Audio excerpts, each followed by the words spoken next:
रामलाल बाबू जब आंगन में झाड़ू लगा रहे थे तो गांव का एक व्यक्ति उनके पास आया और उनसे कहता है। सच में रामलाल, मुझे तुम्हारे लिए बहुत बुरा लगता है।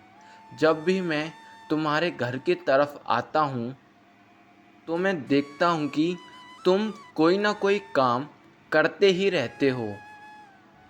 अरे रामलाल, ज़रा अपनी उम्र को तो देखो। मुझे अच्छे से पता है कि जब तुम में जवानी थी तो तुम बहुत मेहनत करते थे, कुश्ती भी खेलते थे। लेकिन अब तुम्हारी उम्र हो चुकी है। मैं जब भी तुम्हारे घर पे आता हूँ मैंने तुमको एक दिन भी आराम से बैठे हुए नहीं देखा। अरे रामलाल, ज़रा मुझको तो बता ही दे, इतनी मेहनत करके आखिर तू करना क्या चाहता है। फिर रामलाल अपने मित्र से कहता है, अरे क्या करूं अरुण भाई, ये सब तो मेरे भाग्य का ही दोष है। नहीं तो क्या मुझे इस उम्र में काम करके खाना पड़ता। जब किसी इंसान का वक्त ख़राब चल रहा होता है तो उसके साथ ऐसा ही होता है। उसके फिर सारे दिन बुरे ही जाने लगते हैं। और किस्मत का तो तुम्हें पता ही है, किस्मत तो मेरी बहुत ही ज़्यादा बुरी है। फिर अरुण बोलता है, नहीं रामलाल भाई, ये बात तो तुम बिल्कुल गलत कह रहे हो। मैं तुम्हारी इस बात से बिल्कुल भी सहमत नहीं हूँ। इसमें तुम्हारे भाग्य का कोई भी कसूर नहीं हो सकता है। मैं ये बात बिल्कुल नहीं मानता।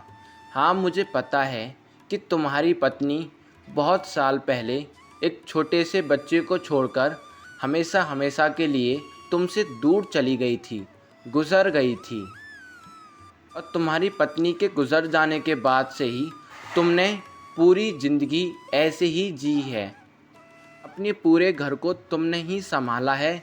अपने बेटे को पढ़ाया लिखाया, उसके लिए खाना बनाया, सारा काम सिर्फ तुम ही अकेले करते थे। सारी जिम्मेदारी तुमने अकेले ही निभाई है। और तुम्हारा बेटा तो अब बहुत बड़ा हो चुका है, शादी लायक उसकी उम्र भी हो चुकी है। तो सही मायने में अब तुम्हारे बेटे को अब सारी जिम्मेदारी उठा लेनी चाहिए।